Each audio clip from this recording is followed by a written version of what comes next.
So iQOO Neo 6 is now official in China, and this is actually a really impressive value for money phone.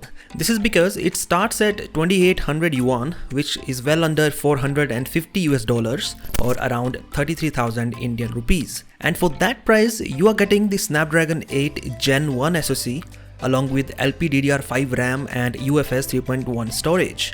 Of course, for offering the best performance at this price, companies tend to do some cost cutting, but if we look at the spec sheet of this phone, there are no major compromises, whether it is the display or the build or the cameras or the battery and charging. Design-wise, the iQOO Neo 6 comes in 3 colors and all the 3 colors look gorgeous. The orange and blue color variants have a leather-like finish on the back, and the camera module design is quite similar to that of iQOO 9 and 9 Pro, with the only difference being that it is half the size of iQOO 9 and 9 Pro's camera module. On the front, there is a flat panel with a hole punch in the center, and the phone has a stereo speaker setup. And since it is a high-end phone, there is no 3.5mm headphone jack.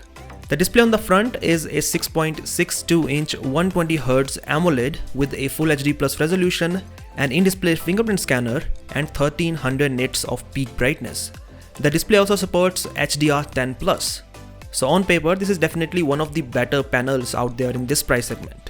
In terms of battery, the phone has a 4700 mAh dual cell battery, and there is support for 80W fast charging. And as mentioned already, this phone has the latest and greatest Snapdragon 8 Gen 1 SoC. In terms of cameras, there are 3 on the back. There is a primary 64MP sensor with OIS, a 12MP sensor for ultra-wide shots, and a 2MP sensor for black and white shots. So the camera department is definitely not the best out there for the price, but as I mentioned in the beginning, the compromises are not major in this phone. This is definitely an above average camera setup, at least on paper.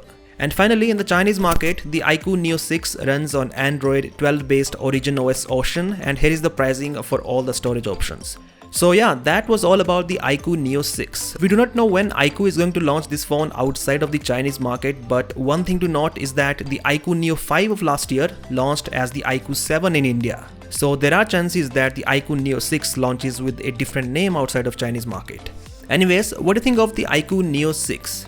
Do let me know via the comment section below, and as always, I'll catch you in the next one.